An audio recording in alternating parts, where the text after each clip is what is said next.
Ce programme NAO nous tient à cœur pour plusieurs raisons. Nous contribuons au programme de renouvellement urbain de ce quartier, à cette fabrique des possibles, avec l'ANRU et l'ensemble des parties prenantes, dans une logique de concertation autour des enjeux de mixité sociale et du bien vivre ensemble. NAO présente un défi écologique particulièrement novateur et prometteur.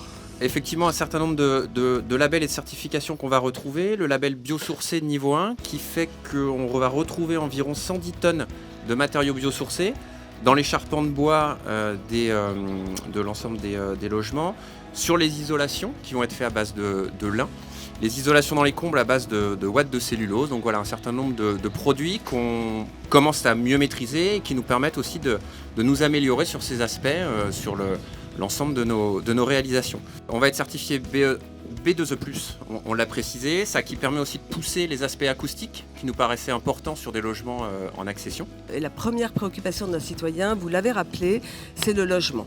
Donc aujourd'hui, inaugurer une première pierre, c'est vraiment une chose extrêmement importante.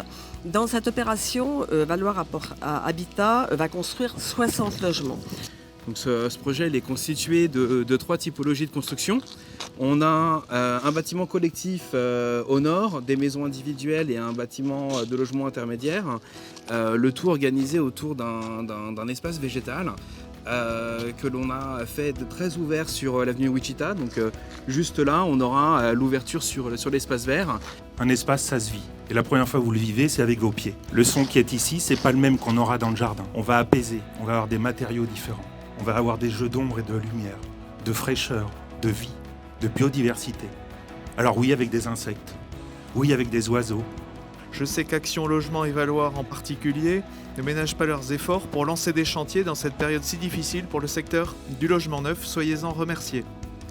Notre entreprise est présente depuis des décennies sur ce territoire et a à cœur de continuer à contribuer positivement à son développement encore de longues années. Parmi ses activités, la construction et la réhabilitation de logements et de nombreuses collaborations avec Valoir et la ville d'Orléans, toutes basées sur l'exigence et la confiance.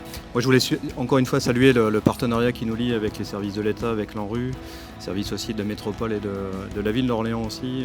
Souligner aussi mes équipes aussi, parce qu'il y a un gros travail qui est fait au niveau des équipes de Valoir Habitat et je les en remercie également pour ça. On a parlé, tu disais Antoine, en ce moment on a quand même une conjoncture qui n'est pas forcément facile pour tout le monde. Nous on maintient notre niveau d'investissement encore cette année. Chez Valoir, c'est quand même encore 140 millions d'euros qu'on va investir dans l'économie locale. Je rappelle toujours que c'est quand même 99% des entreprises locales qui travaillent pour nous. Et là, je finalisais notre plan moyen terme ce matin avec notre groupe. C'est dans les 8 prochaines années, c'est 1,2 milliard d'investissements qu'on va faire. Voilà, donc ça a souligné parce que quand on voit un peu le contexte actuel et les difficultés que chacun traverse, c'était bien de le souligner.